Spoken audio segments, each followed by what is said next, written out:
in conjunction with the birth centenary celebration of G Subramanyan titled Tale of Three Cities, which opens at Dakshinachitra Museum tomorrow. One of India's most engaging and influential artists, G Subramanyan, was active in the Indian art scene for nearly 70 years and he simultaneously pursued the varied roles of artist, designer and teacher to make them mutually enriching, in the words of Professor Siva Kumar. We're delighted to present a talk by Professor Siva Kumar titled 7 Decades of G Subramanyan. The talk is in partnership with the Alliance Française, Naveen Kishore of Seagull Books and the Seagull Foundation for the Arts. Thank you both very much. Patricia and Praveen and the entire team at the Alliance Française have been great strengths and have stood behind many art initiatives in the city. I'll say a few words about Seagull Books and the foundation as well. Seagull Books was founded by Naveen in 1982 as an independent Indian publishing house specializing in serious books on art, theatre and cinema, and the authors have gone on to win the Nobel Prize among others. Thank you, Naveen, for the sense of collective good and for giving us a chance to see the works of KGS, which will be shown at Dakshinachitra for a period of 3 months starting tomorrow from September 7th. We are particularly delighted that Ms. Uma, G Subramanyan's daughter, is with us. Thank you, ma'am, for coming from Kolkata for the event. We are honored. The exhibitions and the events around it was made possible with the enthusiastic support of the Chennai-based Avatar Foundation for the Arts. This is the first event of the Avatar Foundation for the Arts, and we could not be more delighted to have Javeer Johal, the foundation, as our supporter. His love for the arts and commitments to its enriching potential is a very welcome aspect that we need in the contemporary art scene over here. Thank you very much, Javeer, for supporting us. I'd like to invite Javeer to open the event by sharing his thoughts on the initiative, and then after that I'll introduce Professor Siva Kumar. Thank you so much, Anita. I think we'll keep it very short and sweet. First of all, thank you very much for letting us support you in this initiative. KG has been one of my favorite artists since I started collecting, or even much before I started collecting, when I first started looking at art. So it is really a deep honor for me that the first time the foundation is doing something, it is with KG's work. And Professor will obviously talk about it, but we all know how important KG was, not only as an artist but also as an educator in the field of arts. And I think, again, thank you very much for letting me be a part of this. Shortly on the foundation, it's named after my mother, who couldn't be here today, but you will see her soon enough. And what we are trying to do is that fill a gap in the place of visual arts in Madras. And I've lived here now for 20 years, and I consider myself very much a citizen of this city. And what I think we lack, where we make great strides, is theatre. We make great strides in cinema, we make great strides in music, but I think when it comes to kind of visual arts and painting and sculpture, I think there is a gap where the best of India is not being shown in Madras, and the best of Madras is not being shown in the rest of India. And so this is a small initiative to kind of bridge that divide, to get the best quality contemporary art as well as art mediation into the city, and take the best of what this city has to offer into other cities in the country. And I hope this will be the first of many such events we do with Dakshinachitra. So thank you, and over to you again. Thank you, Javeer. I'd like to introduce Professor Siva Kumar. He's given me a very brief note about himself, and I dare not go beyond that. Born in Kerala and educated in Kerala and Shantiniketan, R. Siva Kumar is a noted art historian, curator and author.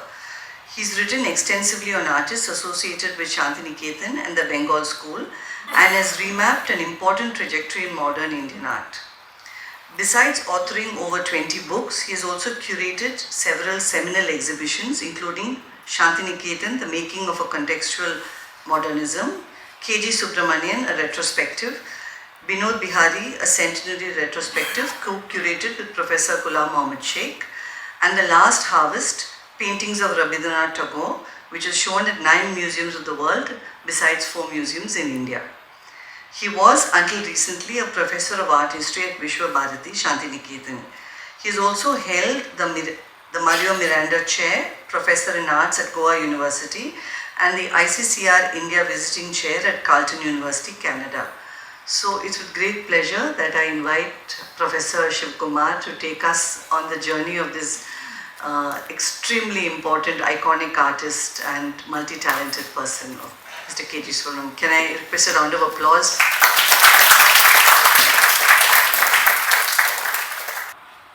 Good evening, everyone, and thank you for having me here this evening.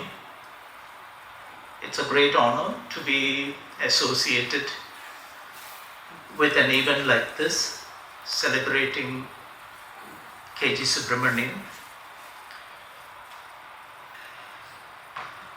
to whom I owe a lot and who has been, in a sense, my mentor. So it's also a very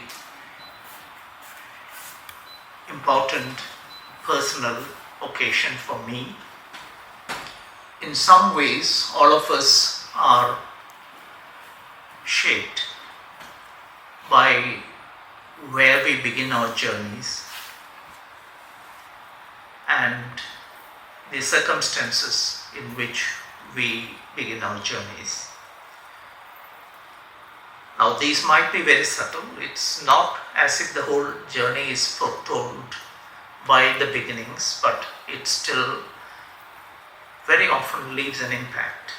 And I think that this was also true about K.G. Subramanyan. As you know, he was born in the northern part of Kerala, or what you might officially call South Malabar, in a place called Kuthuparamba, and in a family who were Tamil Brahmin settlers. Now, this immediately brought in a certain cultural kind of milieu, that is, that he's born into a bicultural world, at least. And it was reflected in many ways, primarily in language, that most people like him or families like his taught Malayalam in the larger world and Tamil at home. So you belong to two broad cultural spheres at the same time. And he carried this in many ways till the end of his life. Because, as I was telling Naveen, that even very late in his life, he used to write to his sister in Tamil, but using the Malayalam script. So he was actually using both these languages in different ways. Now, the family came from Kalpati, and Kalpati was a very important cultural center in itself.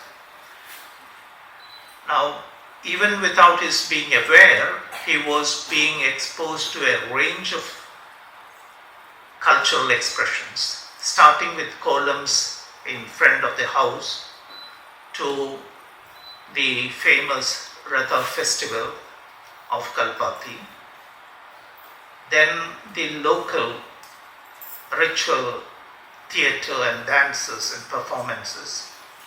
Going one step further, the Kathakali performances, its mural arts, and you can see through all this, and sculptures, all of this impacted him in a certain way. So if you start from the street and then right into the temple, its arts and so on, so there is a large spectrum of art which is all interconnected. Now, these were ideas which were very important to Subramanyan, that to be part of multiple cultures at the same time and to be interested and to be able to participate in the practice of art at many levels. Now, I'm not suggesting that it was a conscious and automatic development that came out of here, but the elements were already there, probably embedded in him, in the way he moved between these elements. Now, he spent the first few years in Kalpati, and then the family moved to Mahe, which was an entirely different place, coastal, French colony, and that brought other elements into it. He studied a little bit of Sanskrit and French, so knew literatures. He read extensively in Malayalam literature at that time, which he actually carried into his later years. So even when students from Kerala asked him, would you like us to bring something back from Kerala for you, he would always send books. And so he kept himself abreast of Malayalam literature even later, although he didn't speak the language very much or fluently later. He kept reading what came, what was happening, its literary thing. And Mahe is an interesting thing, and you have a very important Kerala writer, Mukundan, from there. And Mukundan has written about Mahe. A few years, he was born about 10 years later than Subramanyan, but he talks about that period of Mahe in this book. And it gives you an insight into the kind of society it was. It was more, in a sense, a place where the different communities interacted more freely, and starting from the fishermen to the colonial rulers, their interactions were much more fluid than, say, in a more hierarchical society like of Palakkad. And here he came into contact with world literature, which was very important. He was reading Malayalam literature already, and that was partly because his elder brothers were both interested in literature, in theatre and so on. And he began to read a lot of literature from other parts. He begins there, and of course Tagore is one of the writers he begins to read there. But he also gets interested in the political, because Mahe is a French colony and therefore a place where many of the nationalists took shelter. And many people who later became important in the political scenario, even in the left movement in Kerala, they were all there at that point. And some of them were quite close to his brothers, so he got to see them, and from a distance, because he was a very young person. But he got interested in the Marxian discourses, and a little later in the Gandhian ideas. He became part of the Gandhian movement in some way through the Charkha clubs and so on, and got his first brush with police was when he was returning from one of those meetings. So this was all while he was still in school. And while the political scene did make an impact on him, and it was a little later that he really got much more involved. Of course, he was sent off to Mangalore to do his studies. Then from there he moved to this city, the Presidency College, to do his economics. And here in 1942, he became active in the nationalist movement, in the Quit India movement. And in 43, while picketing the state secretariat, he was arrested, sent to jail for 6 months, and debarred from government institutions. So when he came out of jail, that is when he decided to try his hand in art.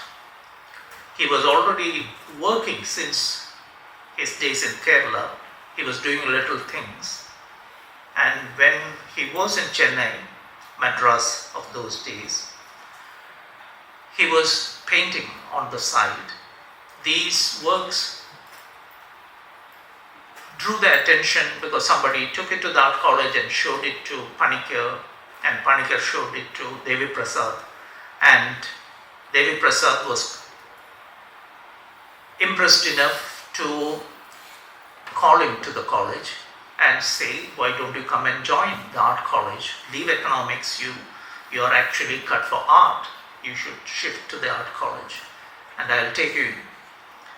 But he was too involved in the Quit India movement at that time to really accept that invitation. But when he went to jail, he saw that all the people there were not all that patriotic or altruist as one expected. Some of them were self-seekers, planning what they could do or they could probably benefit after we become independent, and so there were already thoughts of that kind. And he realized that politics is not his cup of tea. He has to look elsewhere and he has to do something else. So the first thought he had was of moving into social work. And it is this point that his elder brother wrote to Nandalal, and Nandalal wrote back saying that, sent him to Shantiniketan. So he got this invitation and he moved to Shantiniketan in 1944, and in a way he was moving from the political orbit of Gandhi to the cultural orbit of Rabindranath. And when he reached there, of course, Tagore was already dead, but the people who carried his message in art, who were lieutenants in the art practice and reshaping modern Indian art, were all there, and they became his mentors. The most important was, of course, Nandalal Bose. And Nandalal Bose, in a sense, was a figure that he had already known while he was in Mahe, saw the works. He even met a French artist who had been to Shantiniketan and met Nandalal and was very appreciative of Nandalal. So he already knew about Nandalal and seen his works in the Modern Review. So he thought it was a great thing to be his student, and he had already read Kumaraswamy while he was in Chennai. And one of the books that made a great impression on him was Kumaraswamy's Medieval Sinhalese Art. This was also a book that made an impression on Nandalal.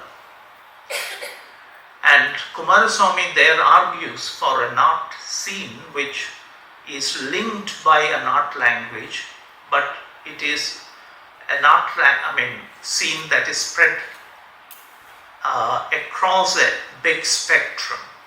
So the whole cultural spectrum connected through a single language is what Kumaraswamy argues for in the book, and he argued that there was such a connection existing in medieval Sinhala. And this was something that Nandalal wanted to try out as an artist. And as we'll see, that this is also something that actually Subramanyan does for us in the post-independent period. So in a sense, he becomes the kind of person that Nandalal was in the. You can notice certain things that which was also done under the influence of Rabindranath, like all the Indian artists before Nandalal, where people were more interested in the mythological and historical, including his teacher Abanindranath. And you can think that it was even the kind of thing that happened before Abanindranath, because if you think about Ravi Verma, it was the same thing. It was, he thought to be Indian, one had to be, dealing with mythological subject matter. But Nandalal changed that, because Rabindranath argued, on the other hand, that that's not enough, but you have to respond to your immediate environment. And Nandalal was one of the first artists who did that effectively. He also was somebody who was very close to Gandhi. And this, for instance, is one of the posters he did for the Haripura Congress.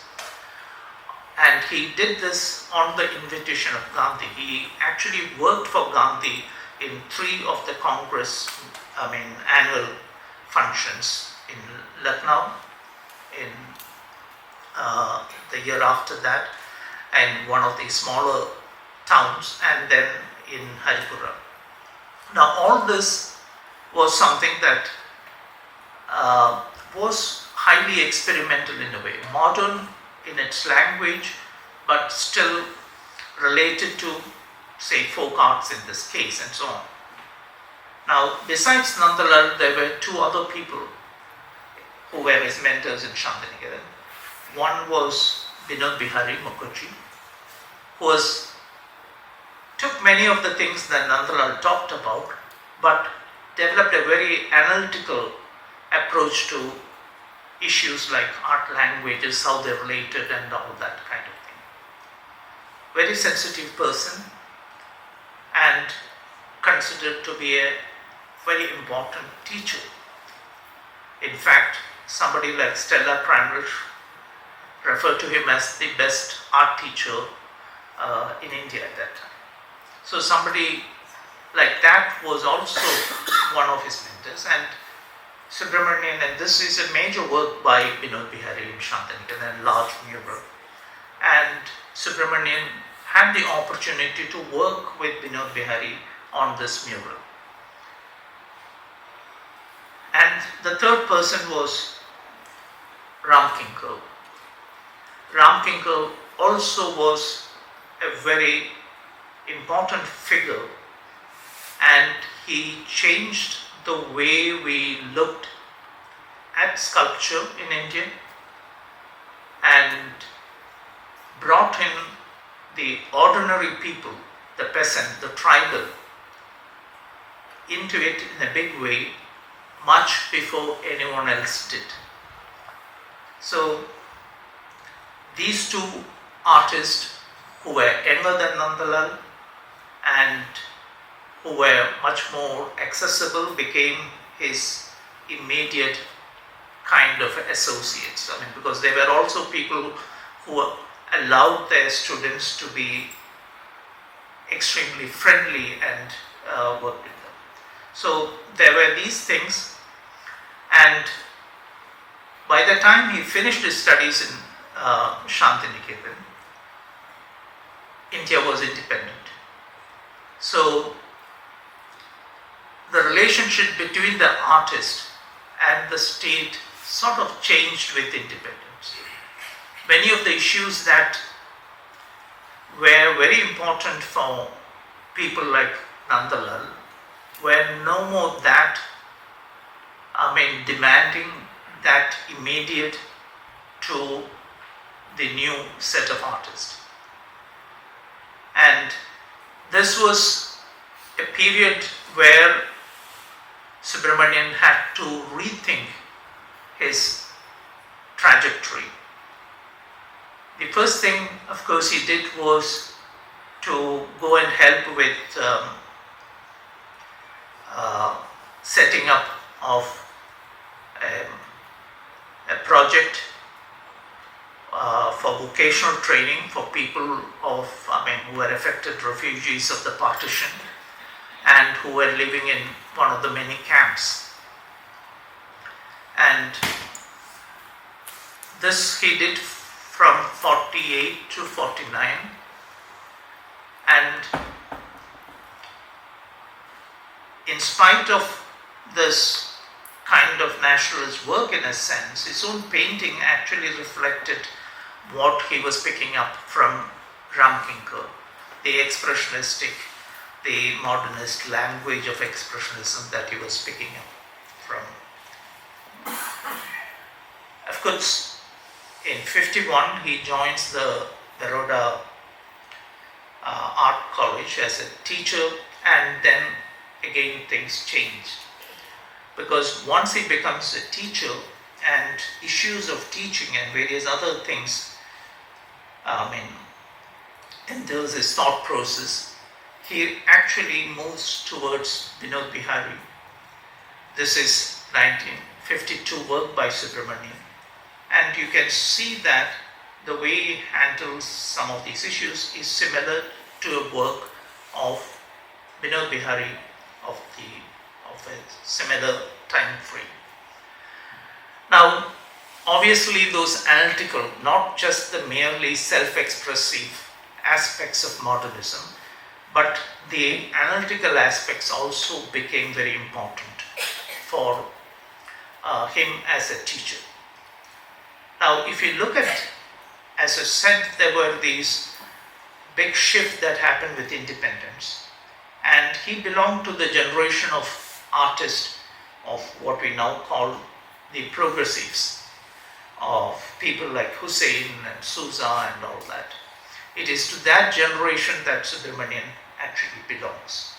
And in fact, this is also the centenary year of Sousa. And if you look at their work of the same period, in some sense, they can see similarities, but you can also notice certain differences. They were all trying to grapple with the language of modern art, but how do you bring in your personal experiences into it? Now, this is probably one of the very important and successful pictures of Hussein, where he's trying to bring in his experience of living in the chawls of Bombay, but using a kind of modern cubist vocabulary. Others like Sousa, who left the pack in a sense, who was highly articulate, mercurial, and he was, someone who actually looked the most vibrant, vital in that generation at that particular moment of time. Compared to them, in some ways, Subramanyan's evolution was slow. It was more cautious, his approach to modernism. And he had several other issues still, touching him, from what his mentors were interested in, and those issues touched him. And so he was actually trying to evaluate these things and come to a conclusion of his own. Whether it is Sousa or Hussein or others of his generation, they were in a sense articulating that many ideas which, or a position which many Indians at that time wanted to articulate, believed in, and were trying to pursue. Now, if you look at what the first Prime Minister of India had to say while he was spelling out his idea of Chandigarh, for instance, he said that let this be a new town symbolical of the freedom of India, unfettered by the traditions of the past, an expression of the nation's faith in the future. Now, this is the attitude that these artists took, that unfettered by traditions. Your art should be unfettered by traditions. It is all for the future of India, and future of India, as these artists understood, is to be collaborators in the international modernist world. Subramanyan was a little cautious, doubtful of what he should be doing. While he knew that the old sureties were gone, we are in a new kind of social political situation. Nothing like the national movement to hold people together. Individualism is more important at this point of time. And you have to take the world as your base for thinking of your own future art. So he's exploring Cubism, and like many of these artists, he also goes for a short while to England. Many of the others like Sousa, Raza, Padamsi, Tayyab, all of them went to either England or to France to be participants in that internationalism. Subramanyan went as a student to Slade for a year, and he did this very intricate, thoughtful, and very precisely done modernist kind of works while he was there or after he came back. He was incorporating many of the same ideas that his contemporaries like Hussein or Sousa were trying to bring into their work. And by 58, you might see their works are on par in various ways. The same kind of vocabulary is being used by them. But he was not completely happy with all these things. While in England, he looked at a lot of medieval English art, which was still not talked about very much, but one could see in the cathedrals and churches across England. This is something that none of the other Indian modernists looked at. They looked exclusively at Western modernism, but he was spending more time studying these things. And on his way back, he traveled through France and Italy, looking at the Romanesque sculptures and reliefs in France and the early Gothic, pre-Renaissance in Italy. And by 58, he was more interested in knowing the craft scene of India than just doing modernism. He thought he has to get a grip on that. He was not thinking of leaving traditions behind and moving ahead. It was also an issue of nation building in another sense, which people like Kamala Devi Chattopadhyay and others were addressing. That we have this large panorama of crafts, and they are part of this modern India. And you have to really do things which also allow that to go forward.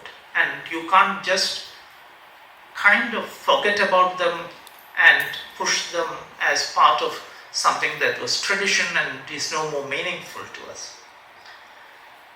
So in 58, he leaves his teaching in Baroda, and for 2 years he works with the Handloom Board as the Deputy Director of Design.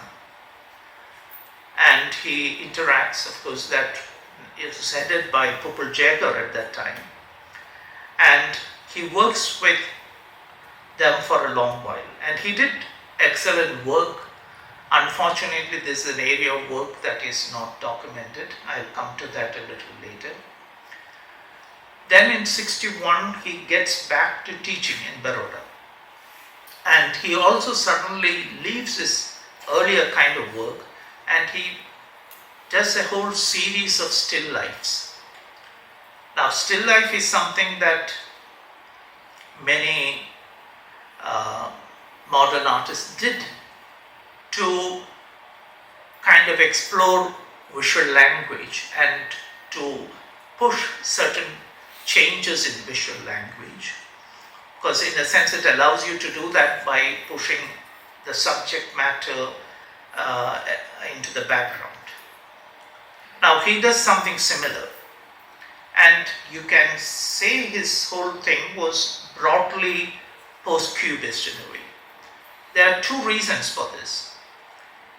One was that, as John Berger talks about Cubism, he said the real subject of Cubist painting is not a bottle or a violin. The real subject is always the same and is the functioning of sight itself. The bottle or the violin is only the point of focus, the stake to which the artist's circling vision is tied. So basically it is to explore this relationship between seeing and rendering of the object, and how does that connect. This is something that he begins to study, and he was already inspired to do that by other things. While in England, he attends lectures by E.H. Gombrich, and Gombrich was then talking about things which he would expand in his book, Art and Illusion, a couple of years later, and where he raised this issue of representation and seeing, and also the interest that Gombrich showed in psychology of perception was something that Subramanyan kind of took seriously. And for many years, I think he was probably the only artist who not only tried to bring some of these ideas into his own work, but also took an interest in what psychologists were exploring in terms of perception. Not only human perception, but also animal perception. So he was interested in the tools of perception and how does that impact the image of the world we create.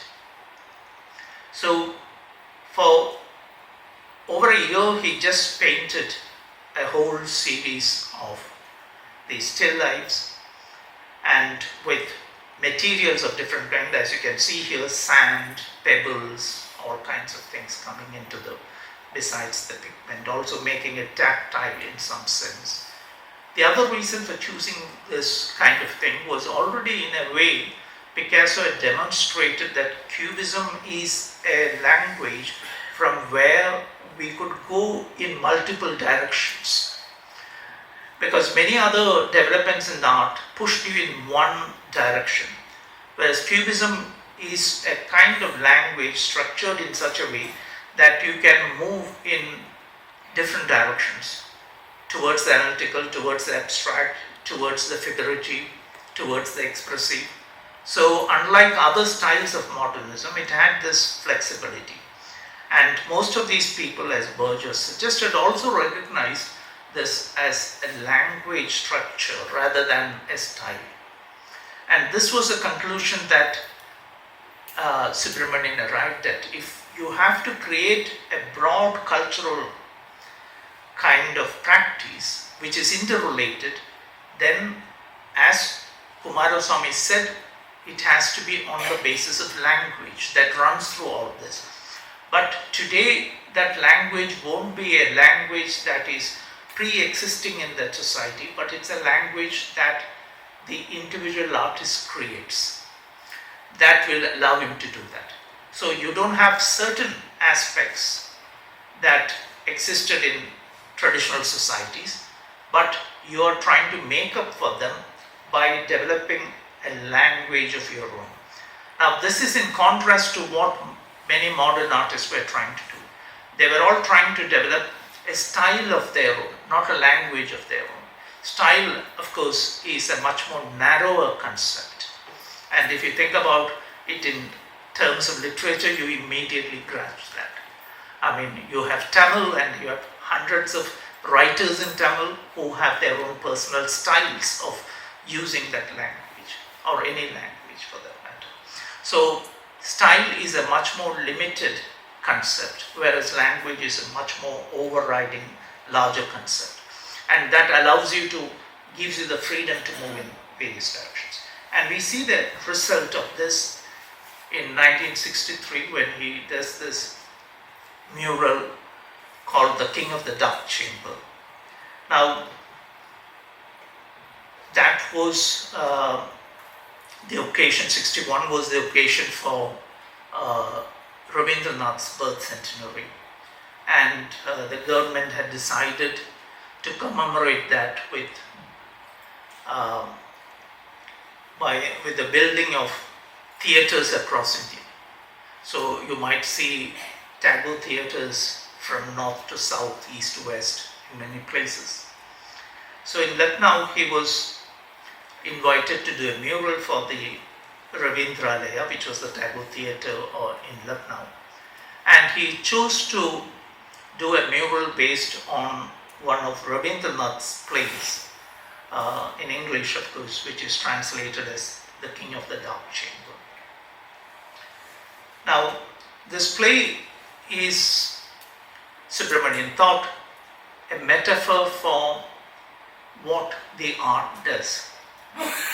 The complex realities of the world which you can't see in the world, probably art brings you closer to them inside the dark box of a theatre. So that is one of the reasons that he thought about basing his mural on this play. It was also a way of paying homage to one of those two great central figures of modern India who shaped his ideas. So, as at least some of you would remember, the play centers around a king who is not visible or doesn't make himself visible in the daylight.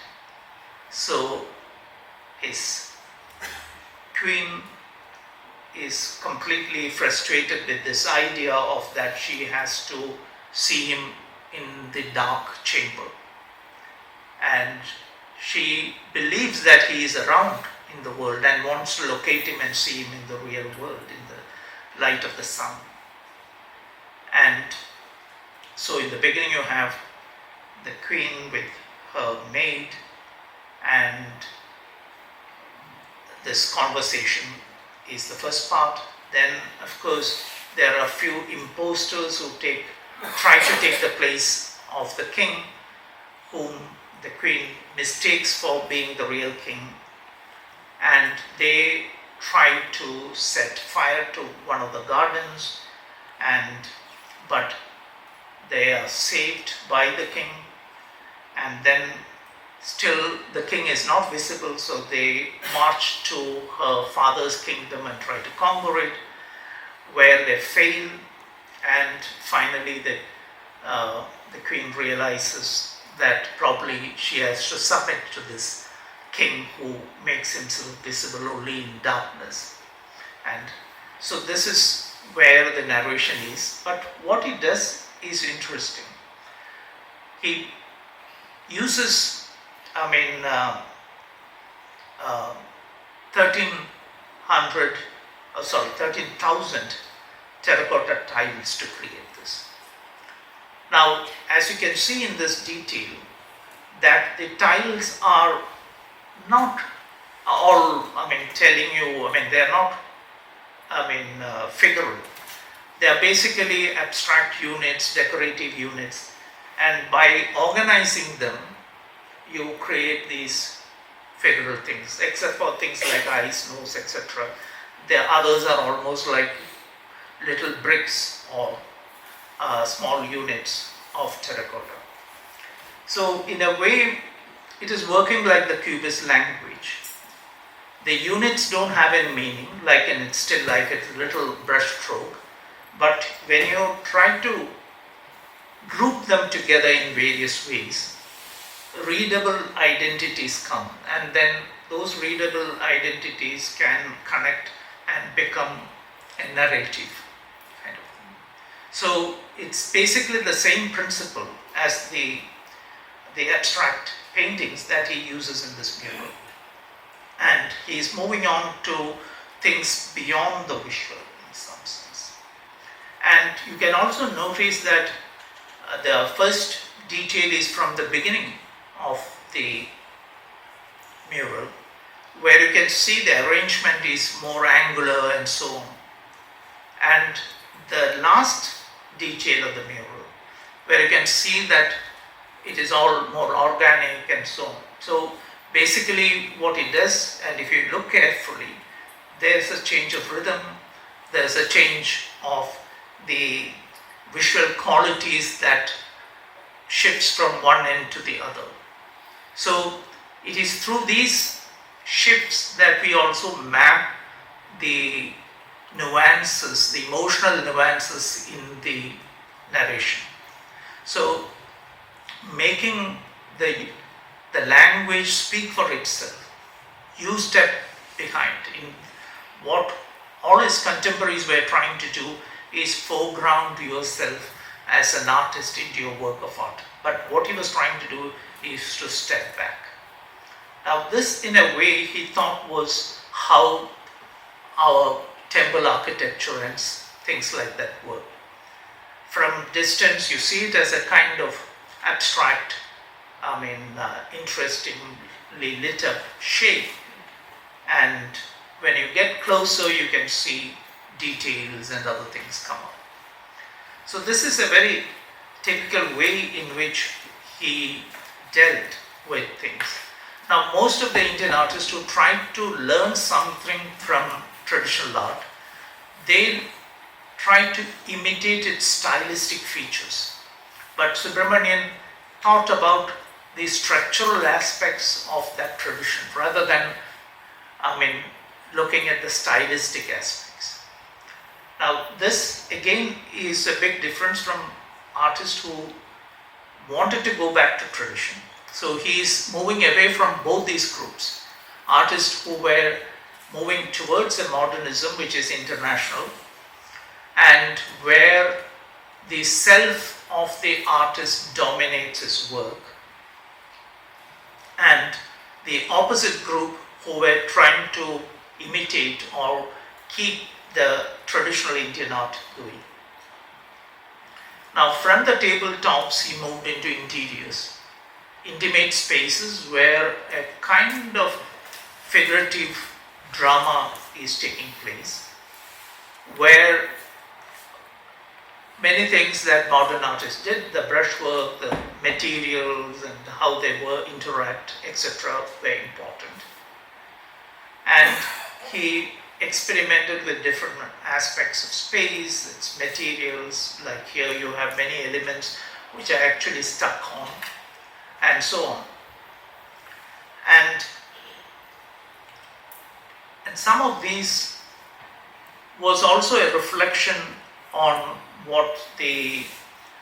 how do we grapple with the modern world, where the whole world doesn't come to you in that kind of clarity, but you can only grapple with it in details through little vignettes of things. And this was probably inspired by things his experience when he went to New York for a year in 1996. He was staying in one of those multi-storied housing things in Manhattan, and where you would be seeing this little kind of houses where things are cubicles in which little details of life becomes visible, but you don't get the whole story. So this, in a sense, is also a way of dealing of how one can deal with the fragmentation of the modern world. But there are other things that come. Sometimes it becomes as a practical thing. For instance, here in these pictures, like all these, he's actually using multiple small canvases. Now that is partly because he worked in a very small studio space in New York, and to build something larger he had to do that. So he developed something like a grid. Now this grid, you will see, travels through his work in some ways, but changing its purpose. Sorry, it's just moving on its own. So anyhow, so at the end of that, the 60s, he does another large and very important mural. This time it was the centenary of Gandhi, and he was asked if you do something to celebrate it. And along with Charles Correa, who designed the space, he did this mural for that big space. It was called the India of My Dreams Pavilions. Of course, the title you can see is taken from Gandhi's writing. And he did this not through painting, but through 3 freestanding sculptural ensembles. The first was this wheel of hands, which he thought symbolized Gandhi's cooperative idea. Now that is like the wheel of progress, but it's also like a sun motif or a seed bursting motif and so on. But it is constructed of several hands. And behind it you can see there are little ceramic things which shows various little industries, like cottage industries, small industries that Gandhi supported. And there are also quotations from Gandhi's writings in these. This one, for instance, he quotes one of the passages from the Gita that Gandhi always quoted. Or the next one is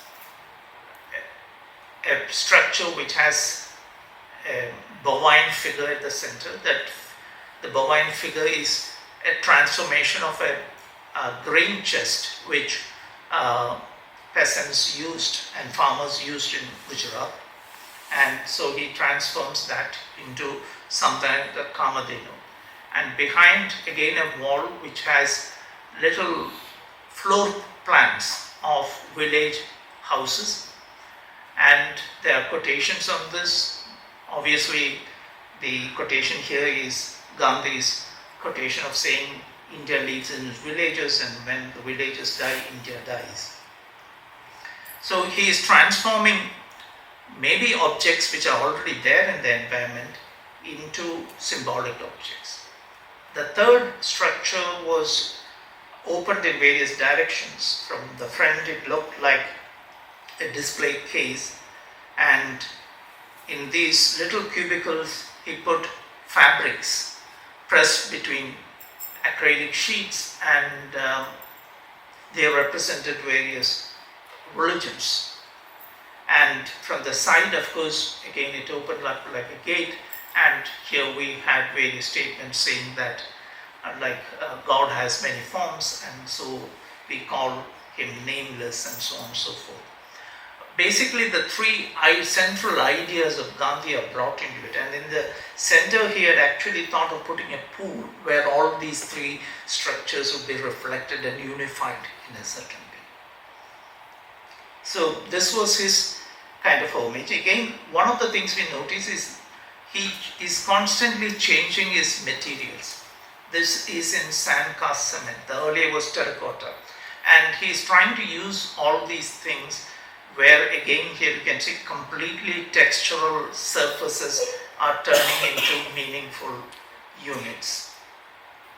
And going beyond what the modernists thought, that the painting should be pure, non-literary kind of an object, and it should be completely done with color. If it's sculpture, it has to be pure shape and no references of that kind, which led, as you know, to minimalism. So he's actually abandoning those two things. Although when he showed his paintings, earlier paintings which he did in New York, one of the people who liked them and appreciated them was Clement Greenberg, who was the theorist of that kind of modernism.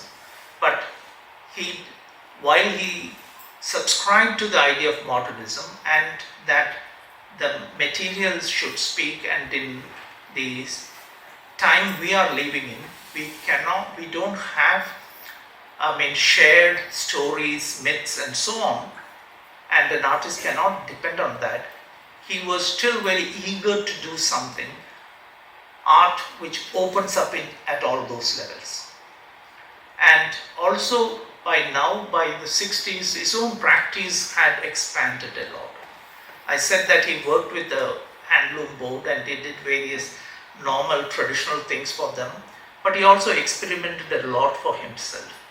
He did textile murals, he did woven sculptures, and these are some of the drawings for his woven sculptures. Now, as I said, he did not document them. The handloom board also did not bother to document them, and in 1965 they were shown in the New York Trade Fair and everything was sold off. So basically we have no records except these drawings. These are all part of that. He's trying to build up structures, or this is a drawing that he did for a weaving of what he called the national bird, as somewhat like a linked national bird, at the time of the emergency. So basically he did a lot of work from 1958 to the mid-70s in textiles, but almost nothing has been documented. The 60s also saw him doing children's books. That's the first time he started doing them, 69. And then, various other books went on till 95 he did them. There are about 10 books which he did during this period. Then he began to do toys, again in the mid-60s, for the art fair in Baroda. And he wanted to kind of, as we can see that through his painting, through his sculptures, his murals, his children's book and his toys, there is a continuous, connection of language. Although each one might look different from the other independently, but there is a continuous connection of language. And this language, in some sense, was like what a lot of modern artists did, connected to the primitive. Now, one of the things that Cubism took out of it, like people like Picasso, was the ability to work with multiple mediums and make the medium top, and what is a characteristic of the object become a representational element of your work. Now, which is quite different from the way artists worked in the West from the Renaissance until the modern period. That is, you think that you are looking at an object and seeing the whole object and trying to recreate it in another medium like drawing or paint or something. The opposite would be a constructive idea. The objects themselves doesn't have that representational meaning, but when they are brought together, a bead can look like an eye. The face of the monkey is actually a bell, or things like that. Also, objects get transformed and take on new identity. This is something that Picasso really also borrowed from the primitive arts, and which is something that is very similar to the way our folk artists also work. And these elements then when he did stage for theatre sets, he did masks for performances, and so on. So the 60s was the time when Subramanyan came into his own and he became a very versatile artist. Now, this is, by then, if you look at what was happening to all his contemporaries, like Sousa, Hussein, etc., they had already passed their most fruitful, adventurous years. The 50s were the most, by the beginning of the 60s, they were repeating themselves quite a bit. And you can see Subramanyan is then flowering. And one of the most important innovations he did was his terracotta murals. Now, this is also 1968, and since the King of the Dark Chamber mural, he has been experimenting with terracotta in various ways. And he comes to this idea of the relief in 68. Now, this also shows something. When he went to England and even later, his interest was more towards how craftsmen worked with materials and breathed life into materials. When he was in the United States, and a little after that, he was admiring artists like this, Merlin Levin. She's a craftsperson, she's a potter who really used clay to bring in this kind of thing. It's like leather and it's kind of, yeah. All this artist craftsman, she does various things. She's actually weaving, floating creatures from plastic tubes. Now they can be left to float on the surface of water and they almost become like a thing. He always believed that these artists actually showed more innovative spirit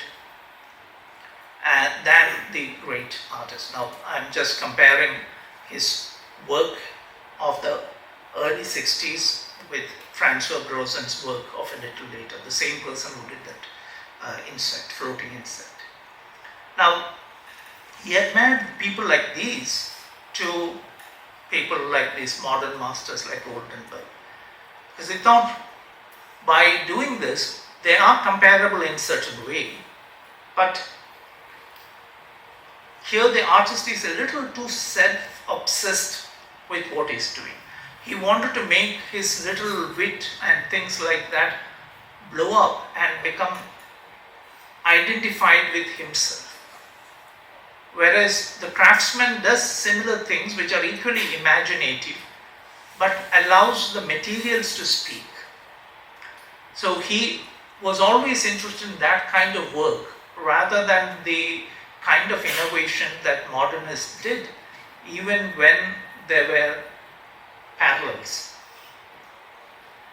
But in the art of the craftsman, he didn't go for certain things. The craftsmen can also have their kind of celebration of skills and techniques, like here, a terracotta horse, Chinese thing, but highly skilled. It cannot be done by an ordinary person. Or this terracotta by Verrocchio, the great, the teacher of Leonardo. But what he did was just the opposite. He experimented with clay and simple techniques, and how the simplest of technique, when manipulated in a certain way, can lead to expressive things, which is probably to be seen in the early Indus terracottas and so on, and not by the highly skilled terracottas of which, whether European, Indian or Eastern or whatever. So this is where he finds the liberating freedom. He wanted clay to behave like flesh, and he saw that it can do in various ways. The technique that he used might be similar to that of the Molela terracottas of Rajasthan, but you can see they are repetitive. They are so standardized. But so when he takes something from the craftsman, it is the interest in their ability to make something simple, speak and create expressive things rather than the technical repetitive aspect of their craft which he was interested in. And when you look at his work, you can see that he was able to make clay sensuous in very different ways. Here, I'll compare that with this one. It's absolutely different in the handling, and the basic skills are similar. Or when you look at a detail like that, how the most simple things like overlapping one little strip of clay with another, pressing it with your hands or with a tool, or things like that can really become expressive in a very vital way. Or it can move towards the sensuous, how the surface of the face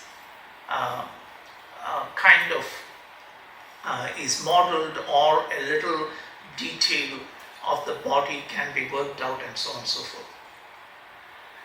So this is 70s, and throughout the 70s and right till 2005 he worked with terracotta, creating various kinds of sensuousness with the handling of the clay.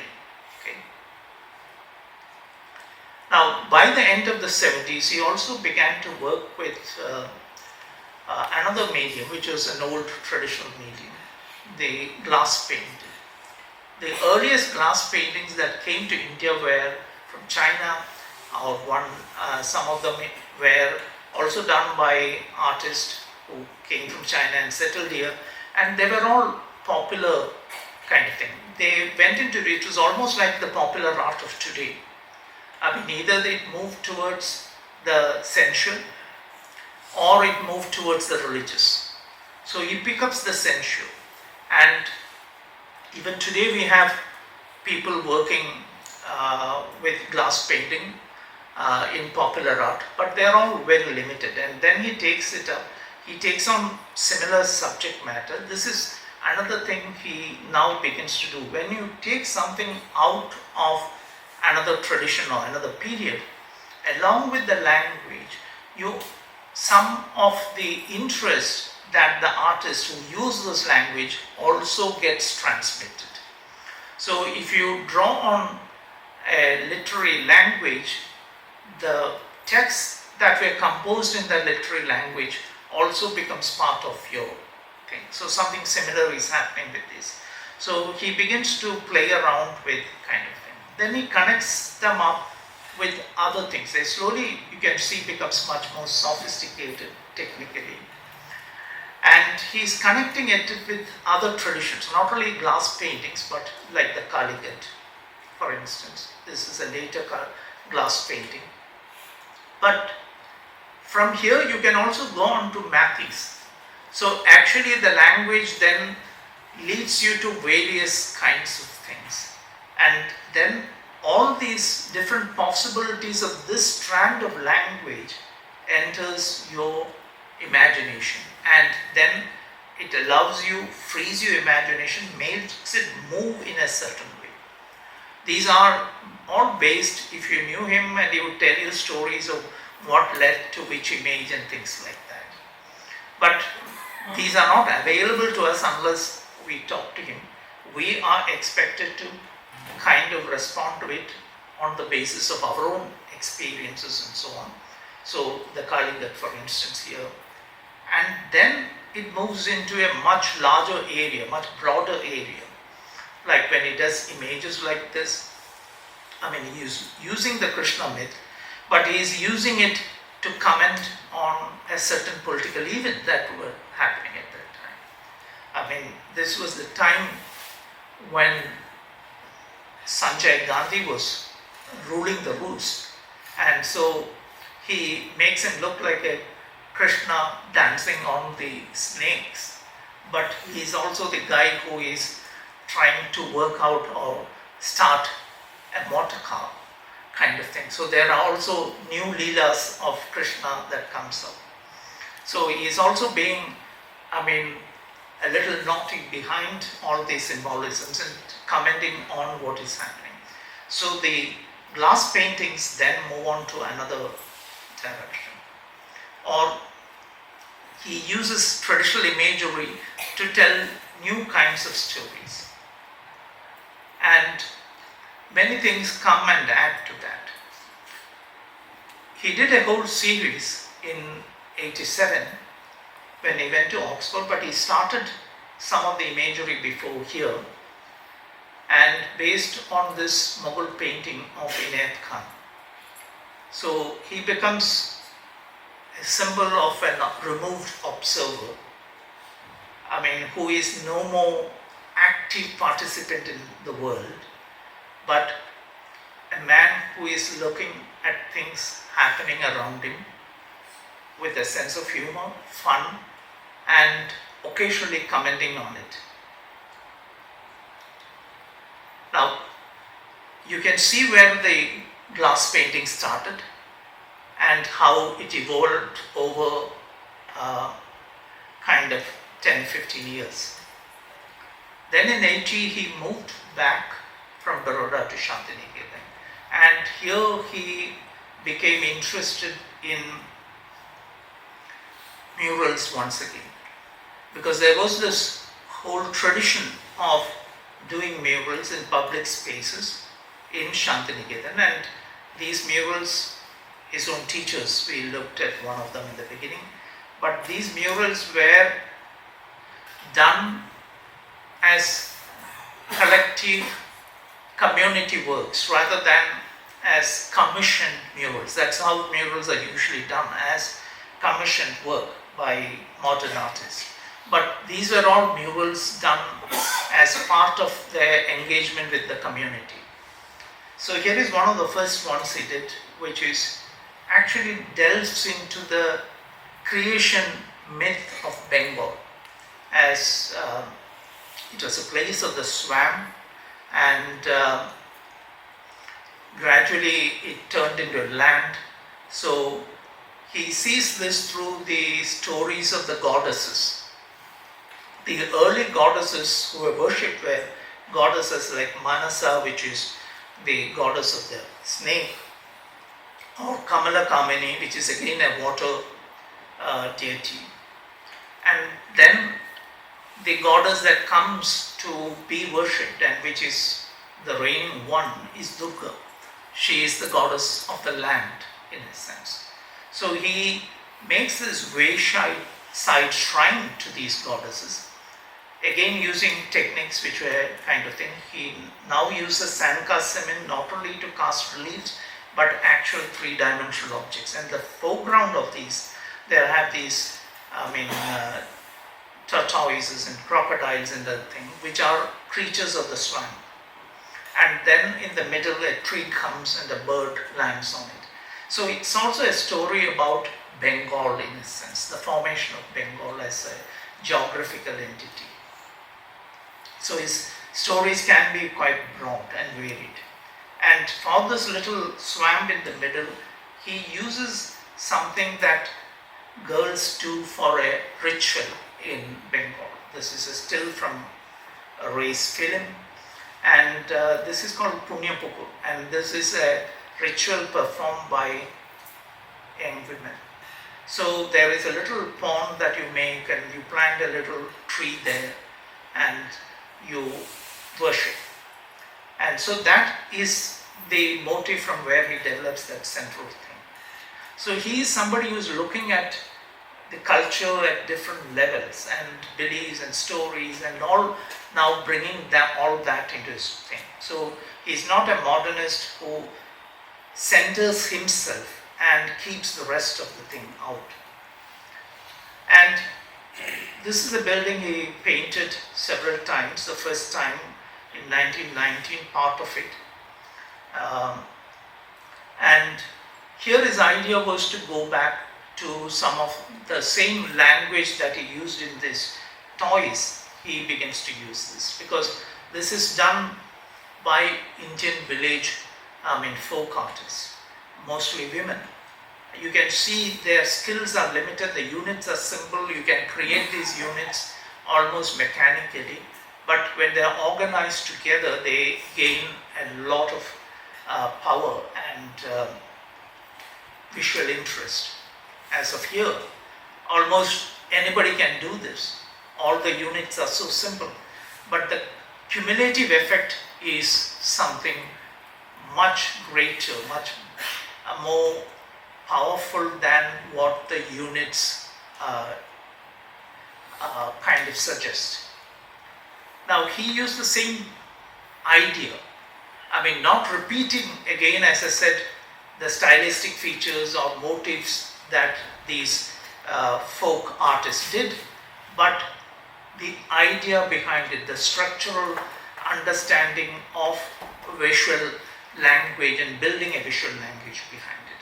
So he really can move between these areas, and at the same time he would move into something like this, which is highly sophisticated control understanding of color interactions. And this is something that probably when we look at his glass paintings or reverse paintings, we don't understand, because we just look at the final image.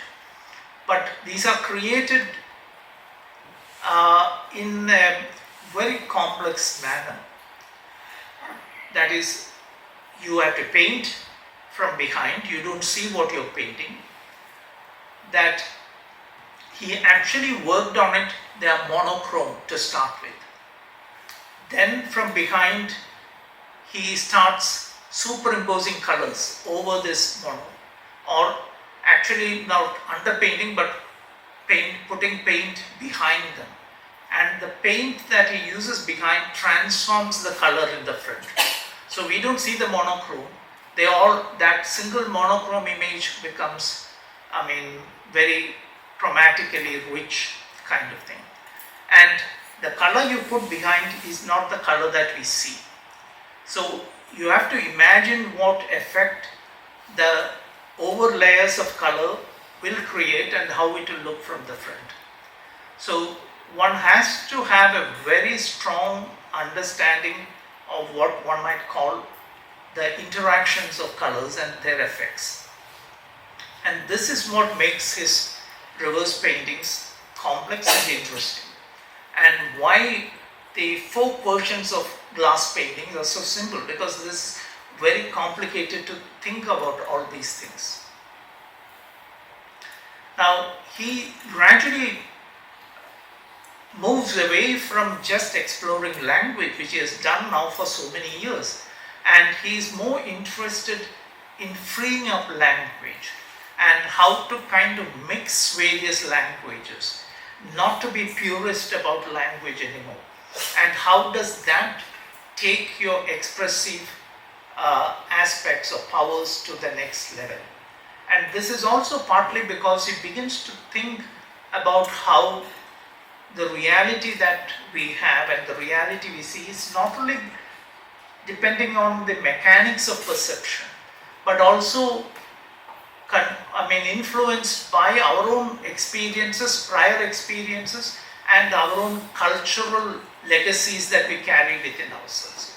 So he does this huge, beautiful glass painting, reverse painting, called the Malwa Nights. One of the largest he has done, and very complex in fact, because this was so large that he could not, even if he wanted, go and see what is on the other side, how it looks from the other side. So every few days, I and a friend of mine used to go and turn it around for him to see how it looks.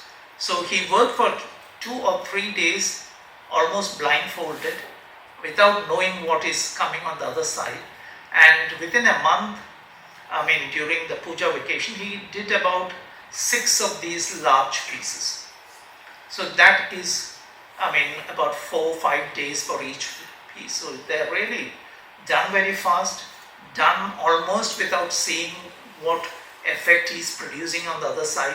So much of sureness is there. But what is interesting, why does he call it Malwa Nights? He's taking elements, he's reminding us through the title of what the Malwa miniature artists did, how they handled color, the themes they did.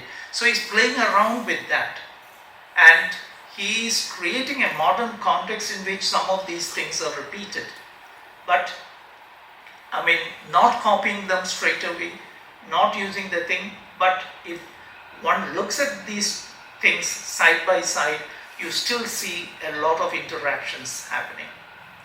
Or he is trying to break these normal ideas of anatomy, of color relating to modeling, proportions and so on. All this is being broken in his last works, where color becomes, independent, expressive, and you are able to play around with that. Freeing up language becomes an important thing. And also his, drawing and painting starts to interact, where might be the Durga and the demon becomes just a pelt which is being carried around by crows. Anyway, so you can also, it's a comment on the way the myths get kind of drained in some sense. Now, all through this, he had a certain interest in the political. In 69, I already referred to this book, which is the first book he did when God first made the animals, he made them all alike. This is the same year as he did the Gandhi piece. And the year of the Gandhi centenary was also the year of the first major communal right in post-independent India. So after 48, there was a relative calm, and then in 69 there was a major riot. In fact, Abdul Ghaffar Khan, when he came as the chief guest for the Gandhi centenary, he was totally disturbed by the riots that broke out immediately after that. And he felt that India had completely moved away from the path of Gandhi in a sense. So he does at this point a book for children. Reminding how people were all made by God in the same way, like a craftsman makes animals. And of course, they looked same, they spoke the same language, they were so much alike, and this in a sense, had its own kind of he makes the whole thing light, as if you mistook one for the other. And then you get a wardrobe, God gives a wardrobe, and they dress up differently. And once these dresses get stuck to their bodies, they begin to fight with each other. And finally, you can't go back to your original state, but the story is being retold so that maybe at least we can forget some of the differences and go back to a more peaceful existence. So he is actually having a kind of educational and a political message. He is using a fable to do that. And you can see these terracottas. A good section of the early terracottas were done commenting on the Bangladesh war in 71. Now, where he's commenting on the cruelty unleashed by men against others, against militarism. So these themes become quite important for him. And democracy. Again, another book for children. As he felt we were slipping into a very autocratic kind of thing just before emergency came, he did this book for children, The King and the Little Man, which talks about how truths are kept away from the common person, and the common man's voice is drowned out by propaganda. And it only when somehow this propaganda can fail, only then we do see the truth. and the voice of the people can be heard. So this is the basic thing that he's trying to say. And he did a larger book a little after this. He started at the same time, The Tale of the Talking Face, which is a more direct book meant for adults rather than children, but also commenting on emergency. There were other things. When he was in Oxford in 86, 87, he was the time of the Ethiopian famine. So he does this wonderful painting to talk about this, because it was the time when they were trying to raise money for the famine victims through pop concerts and during the time of Christmas. And the famous songs of that time will remind you of, which was basically reminding the audience of Christmas and how people in Ethiopia are suffering. But he thought it was ironic that to awaken people to the suffering of fellow humans, you also have to entertain him. You have to tickle them so that they will loosen their purse strings. So he makes a kind of thing. So there is this, mother and child. The child, of course, is born dead with a cross on its back. And then you find these pop artists landing up with help, and there are these angels that are coming with all these multiracial angels, while men are dying, when cattle are being led for slaughter, and they are like the new magi. So he's using the motif of nativity to make a political statement of how we respond to the suffering of other people. And he uses this partly because some of those Renaissance nativities, especially the one by Pero della Francesca, was one of his favorite paintings. And so we as viewers will have to notice these similarities and differences and then understand what he's trying to see. So his art is not a kind of transparent protest art as usually political paintings are, but something that, again, the Tiananmen Square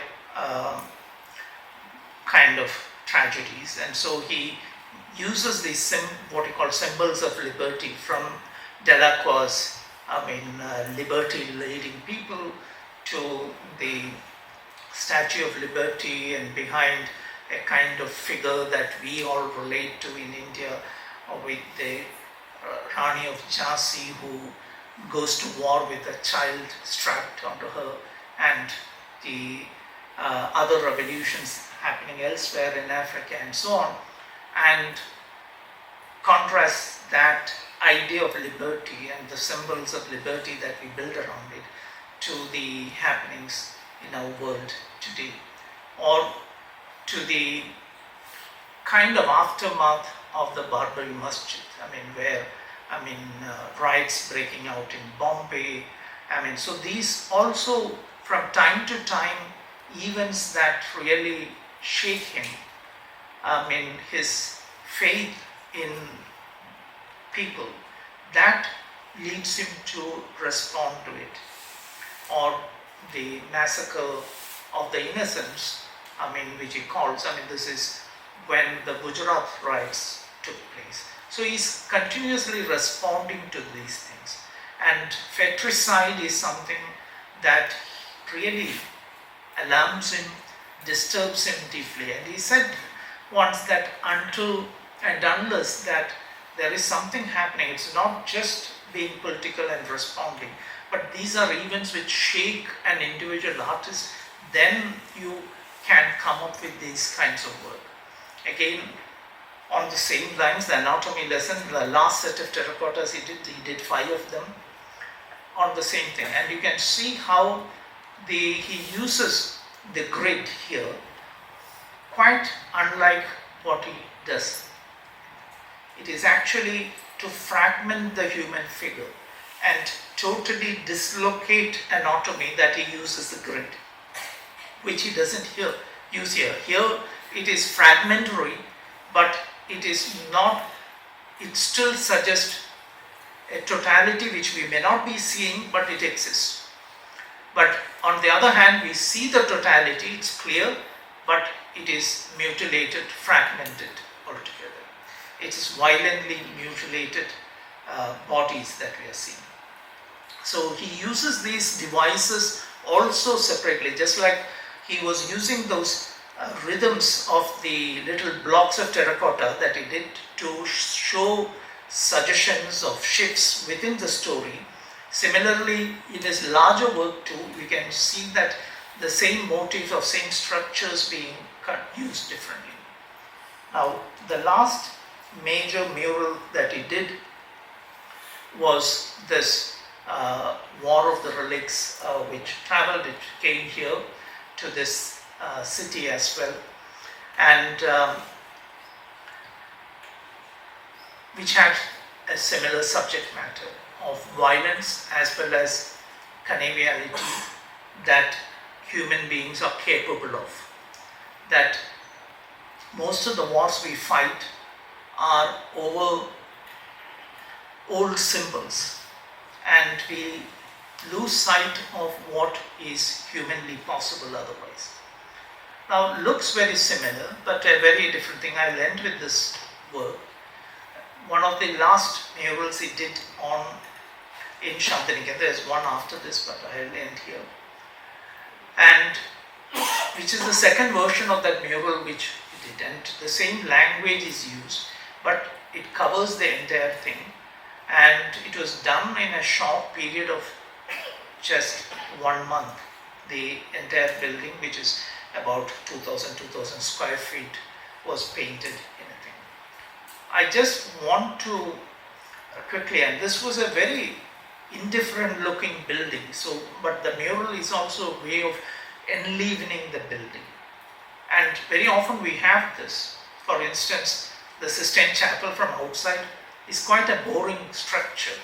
It's like a box. I mean, somebody called it a shoebox, but inside is this fabulous thing.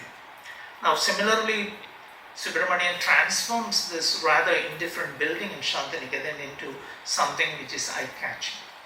He is actually thinking again of folk people from different parts of the world, I mean, who were able to do marvelously transform their environment with very little skills.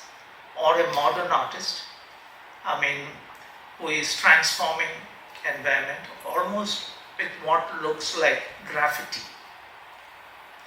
So this is exactly what he was thinking of doing, and there is so many enlivening things in this. There are metaphors, there are stories, there are simple objects which look like metaphors. So here you have on the one the Garuda and Vishnu on the top of the Garuda.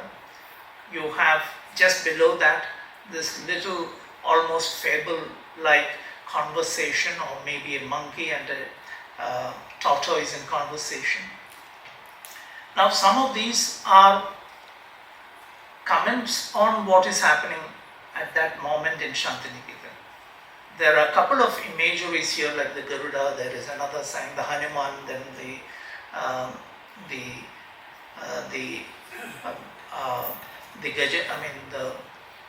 elephant, being caught by the crocodile and things like that. All mythical subject matter which is using, but to comment on something which was being discussed in Shantiniketan at that moment, like with its great past. Very often there's a lament that the place is losing its charm, its importance, and so on. And people bemoan, and some of the administrators were bemoaning at that time. So he's trying to tell them, who do you expect will come and save you? Some god from outside? You have to save yourself. Don't expect a God to come and see you. So that is also conveyed, but there is also great fun happening simultaneously in the mural. Or maybe lovers meeting in the moonlight. Somebody in the next wall is trying to use a binoculars and look at things. And of course, at this age, he was climbing on scaffoldings and painting. One of his recurring themes in his paintings and murals, he painted a Durga. He said that his gardener had asked him, why don't you paint a Durga? So he paints it, but it's a Durga which is with a different message altogether. It is also a commentary on the communal rights. Here is a Durga which fights violence with flowers. A kind of Durga doing a kind of Gandhigiri in a sense. And while there are apsaras coming with kind of garlands and things like that, and you can see that the imagery is moving between cultures, traditions, periods, etc. And as the wall turns, you have an aging artist sitting there and looking at nature completely, unaware or unconcerned of this, and then somebody standing by a door like a paparazzi. And so there is all this kind of little sense of humor or different motifs that you find like in Indian architecture, or a cat moving around a whole still life of pots with fishes, or a bird with a fish, and maybe something on the middle of that very noisy mural, something very quiet, silent like this. I just quoted 3 lines which he wrote in one of his catalogs. And so you see that the work, the mural like this, really encompasses everything that he wanted to do as an artist. A work of art where the political, the environmental, the love for the world he lives in, and the animal world, all that comes together. It could be symbolic, it could be representational, it could be allegorical, and all that can be woven together in a work. And this is the kind of work he wanted to do, and this is what is over as a whole, shows us. This is, if we want to think about what connects his work together, maybe it is this kind of an image of an art which covers every aspect, where an artist is interested in so many ways, communicating to us in so many ways, and none of them is less important than the other. Each one of them is equally dear to the artist and equally important to us as viewers. Thank you very much.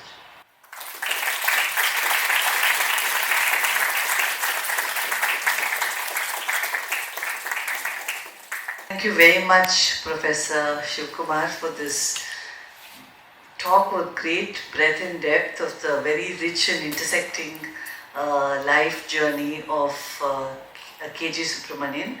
With this, I'd like to invite all of you to Dakshinachitra. We have the inauguration of the Tale of Three Cities tomorrow at 4 p.m. So I'd like you all to come and immerse yourself in one portion of G Subramanyan's journey. Could we all have a round of applause for Professor Siva Kumar? I also would like to thank Alliance Frances, Patricia, Praveen, Partha, Gokul, Pooja Tayal. Thank you all.